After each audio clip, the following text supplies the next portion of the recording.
Did you know there's a lost episode of Shining Time Station that was never made?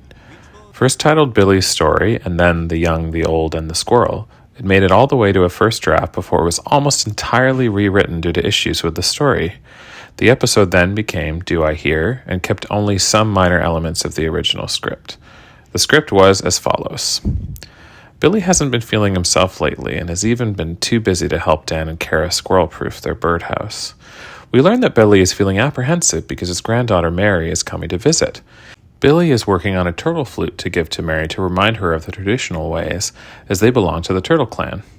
Turns out that things have been tense between Billy and his daughter ever since she and her family sold the land they all lived on together before and moved to the city.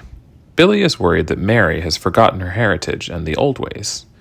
Meanwhile, Schemer still has the plan to cheat his jukebox with a slug, causing it to stop working. Schemer needs Billy to help him repair it.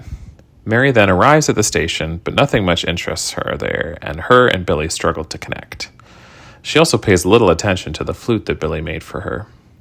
Mary does, however, take an interest in the jukebox, prompting Billy to fix it for Schemer. Billy also ends up meeting the jukebox puppet band for the first time, just like the Elvis repairman in Do I Hear.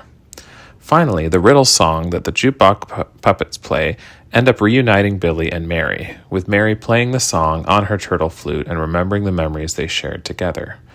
The episode concludes very quickly, with Mary asking Billy to call her mother and make up. The Thomas stories also remain the same as Do I Hear. However, Mr. Conductor tells Toby's tightrope to Billy, while he tells Mavis to the kids. There's even an awkward scene where Mr. Conductor tries to teach British rhyming slang to the kids. The script has some nice moments, but it is very stereotypical and contrived, with the character resolution happening way too quickly at the end. Mary is described as a typical 13-year-old raised on MTV and obsessed with her Walkman. Stacy's efforts to help Billy and Mary also feel very saccharine, with her showing Mary a Picture Machine music video called Remember the Good Times, which becomes better when he grows up in Do I Hear.